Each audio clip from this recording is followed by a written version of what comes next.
Shalom, hermanos y amigos del canal Buzón Bíblico. Estamos en el programa Raíces Hebreas del Cristianismo. Soy Lourdes Etienne. Muchas personas me llaman al canal o me escriben diciéndome que si estamos bajo la ley, que no podemos estar bajo la ley porque ya estamos bajo la gracia, porque ya vino Yeshua y ya nosotros no tenemos que obedecer la ley.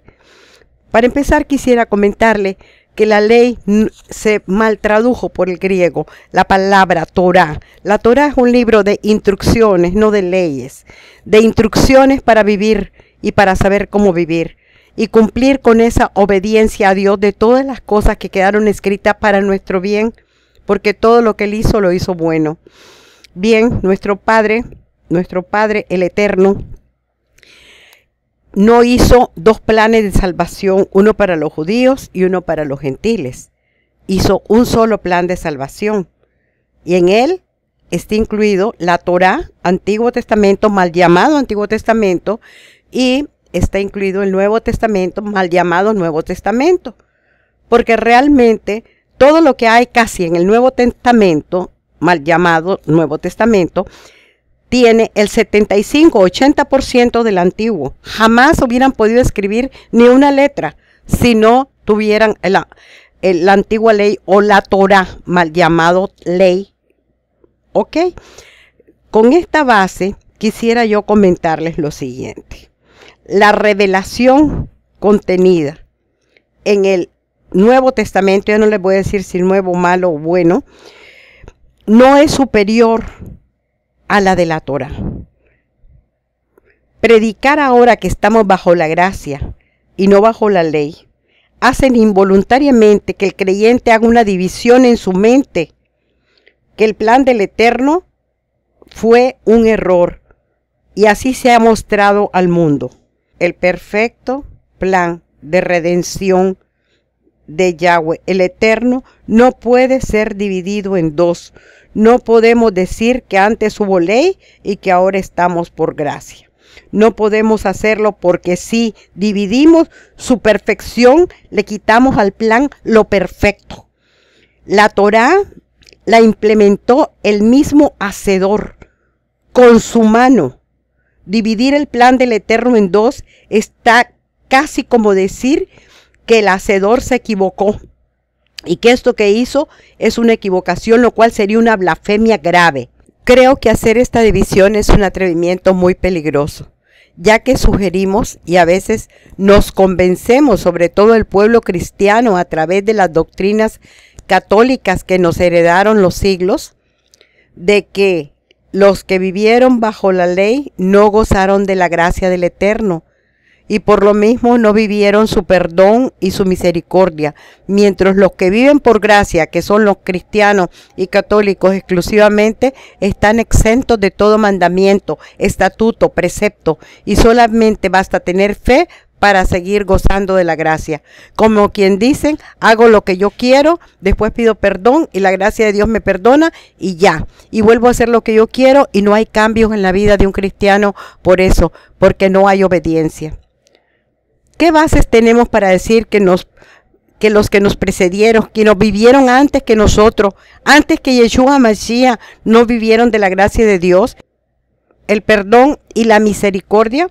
¿De verdad podemos seguir sosteniendo que ellos vivieron bajo la ley, completamente ajenos a la gracia de Dios? ¿Qué nos hace suponer a nosotros que nosotros somos los únicos que gozamos de esa misericordia y de esa gracia? Acuérdense que está escrito.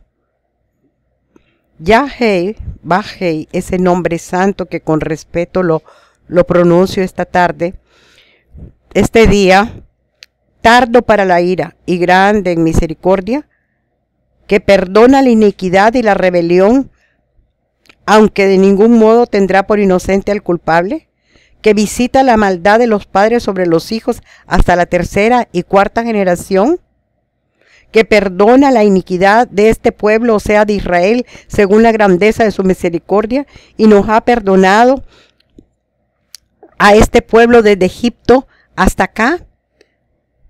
El Eterno dijo, yo lo he perdonado conforme a mi dicho. Vea usted Números 14, del 18 al 20. Bienaventurado aquel cuya transgresión ha sido perdonada y cubierto su pecado. Bienaventurado el hombre en quien el Eterno no culpa de iniquidad y en cuyo espíritu no hay engaño. Por otro lado, David decía, bienaventurado aquel cuya transgresión es perdonada y cubierto su pecado. Bienaventurado el hombre a quien Yahweh no culpa de iniquidad y en cuyo espíritu no hay engaño. Mientras callé, se envejecieron mis huesos, y en mi gemir todo el día mi pecado te declaré, y no encubrí mi iniquidad. Confesaré mis transgresiones al Eterno, y tú perdonaste la maldad de mi pecado. Todo esto está en el Salmo 32.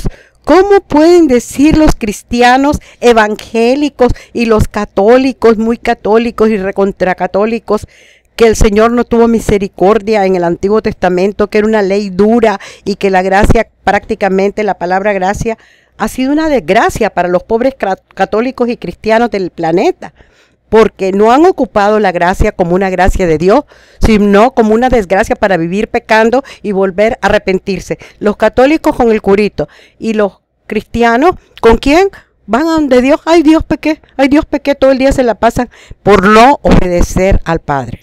Perdón que lo diga tan claro, pero ya saben que yo hablo claro y quisiera que ustedes lo tomen muy en cuenta, porque no podemos dividir la gracia y la ley.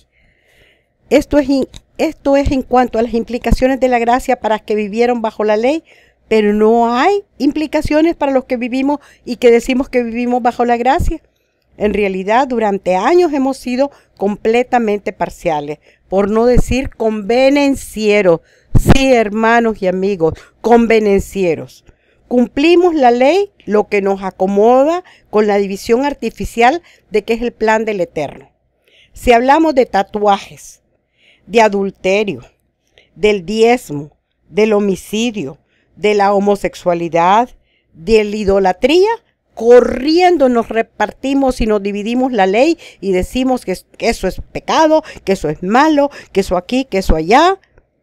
Imagínense ustedes, si nosotros decimos que de todas estas cosas que es mala, que es no hacerlas es mala, porque están en la ley, entonces ¿cómo somos doble cara, doble forma de ser? Porque por unas cosas decimos que esto es malo y está en la ley. Pero cuando hablamos de la ley del día de reposo, que es el sábado, no el domingo, cuando hablamos de las fiestas santas, instruidas por el mismo Creador del universo, cuando nos remitimos a los pasajes malinterpretados y afirmaron que la ley fue abolida, emplear la ley para enseñar que el homicidio es pecado, es decir, igual que la observancia del sábado, entonces fue abolida. ¿Qué somos? Convenencieros. Ambos mandatos están en el mismo pasaje. El del sábado, que es el día de reposo, está en el mismo: que no cometerás adulterio, que no cometerás homicidio, o sea, no matarás en concreto. Entonces, si quitamos uno, no podemos quitar el otro. Repito, somos convenencieros, porque ambos mandatos están en el mismo pasaje. Léalo, búsquelo y dése cuenta de que lo que le estoy diciendo es totalmente cierto. Nosotros lo que tenemos que hacer es no dejarnos guiar por un pastor, por un señor que apenas estudió para ponerse a hablar allí, que no ha leído lo suficiente, que no conoce la ley, que de entrada tiene su mente tapada contra todo lo que sea judío, que tiene un antisemitismo radical que no le permite ver lo que realmente quiere el Eterno, y entonces se basa únicamente en el Nuevo Testamento. Pero dígale a un pastor que no pida diezmos, sería como decirle: ¿sabe qué? Ay, no, pues ¿de qué vive la iglesia? Ah, pues ahí está. Se tiene que basar en el Antiguo Testamento, en el único pasaje que dice que Abraham le entregó los diezmos a Abimelech, y de ahí se agarra para pedir los diezmos, ¿verdad? Y se los digo a todos los pastores del mundo y al que me oiga: ustedes, señores, no deberían de pedir diezmo, porque ya no hay templo en Jerusalén. El único que pedía los diezmos era el Señor cuando había templo en Jerusalén. que llevaban el diezmo de las vacas, de los chivos, de los corderos, de la fruta, de la manzana, de lo que sembraran, de las uvas, todo eso iba al templo. ¿Para qué? Para que se alimentaran los levitas, que eran los que cuidaban el templo. O sea que los diezmos eran de comida, de animales, no eran de dinero, sino para que tuviera alimento en la casa del Señor. Así es que ahora lo ocupan los grandes pastores para comprarse un avión, para traer relojes Rolex, para traer abundancia de bienes materiales, carros último modelo y todo eso, que nada tiene que ver con el Señor, sino con un gran negocio que se llama el negocio del evangelio completo, a costillas del nombre de Jesucristo, Yeshua Yamashiach, nuestro Redentor. Usted los puede ver en radio, en televisión, hablando y diciéndole a la gente que pidan un carro, que pidan esto, un falso evangelio de la prosperidad. Pero no estamos hablando de eso el día de hoy, sino de la gracia. Entonces, ¿cómo podemos nosotros sabiamente integrar la gracia con la ley y la ley con la gracia? Vamos a seguir al punto que nos atañe este día. Y perdón por mi desviación, pero es que a veces me da mucha tristeza ver cómo se pierden grandes grupos, grandes iglesias, siguiendo al hombre y no siguiendo a Dios. Primero, vamos entendiendo lo que muchos judíos, especialmente los líderes espirituales del segundo templo, o sea, de ese periodo del segundo templo, no entendieron. La ley tuvo el principio, profundas explicaciones, implicaciones espirituales y no solamente rituales. Eso lo vemos en Mateo 23. No es más importante el cumplimiento en sí de la ley que el deseo sincero de nuestro corazón para estar bien con nuestro Padre. Ni el día de reposo, ni el diezmo, ni la circuncisión, ni los sacrificios, ni la purificación, ni las festividades santas valían nada de por sí como rito. Todo tenía un porqué, una razón didáctica y espiritual.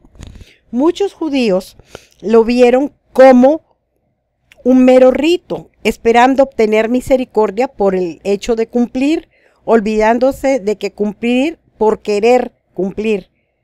Es igual que los cristianos que creen que yendo el domingo a la iglesia, oír una predicación, entran igual y salen igual.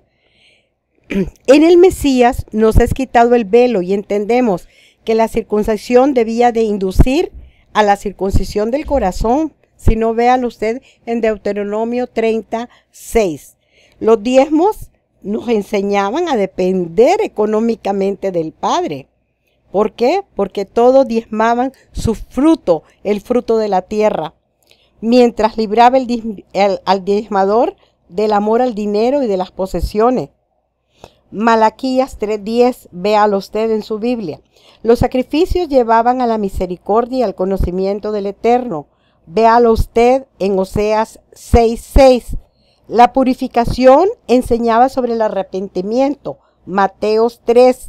Y la observancia de las fiestas mostraba y enseñaba sobre la mano derecha del Eterno, es decir, su Hijo mismo, la Torá viviente, el Verbo hecho carne. Segundo, comprender que la gracia tiene implicación de obras. Es ciertísimo que la salvación por medio de Yeshua Mashiach es un regalo, pero después de recibirla hay muchísimo que hacer. No es posible vivir nuestra vida en Yeshua Mashiach como muchos piensan que solamente nos es demandado creer y tener fe. La fe nos ha sido enseñada tal y como los griegos la definen, como simple pistis. La tradición judía define la fe como emuná. Se llama fe obediente, que significa, está muy lejos de tener el significado griego, que es el que se nos ha enseñado. Nosotros venimos de un pueblo que se llama Israel. Comprendan que no habría cristianismo sin que el pueblo de Israel haya estado presente. Recuerden que Jesús, Yeshua Mashiach, era un judío, su madre judía, sus hermanos judíos y todos los apóstoles y todos los que nos hablaron y nos dejaron escritos judíos, excepto Lucas, que no fue judío. Es cierto que La fe nos ha sido enseñada por nuestros padres, por nuestros abuelos, y nos han dicho que la fe tiene que ser ciega. No, el Señor dijo que la fe es emuná, una fe obediente. Por eso insisto en que debemos dejar de ver las cosas del Eterno bajo la perspectiva grecorromana y comenzar a ver las cosas bajo el punto de vista judío. Siempre he dicho que tenemos que salir de Roma y regresar a Jerusalén. Sí, sí, señores, hermanos y amigos, es una bendición creer, porque creer nos hace salvo, pero una vez salvo, nos quedan muchas cosas por hacer. El que diga tener fe que lo demuestre, dice Santiago 2, 14, 16. Si aquellos en su tiempo y en situación específica vivieron bajo la ley, ¿no será que a nosotros nos toque vivir la ley en nuestro tiempo y situación específica estando debajo de la gracia o bajo la gracia? Nuevamente, hermanos, les agradezco que hayan escuchado esta breve reflexión y bueno, eso fue por el día de hoy. Recuerden suscribirse al canal y dar su opinión. Déjennos sus comentarios, siempre serán atendidos. Shalom, shalom.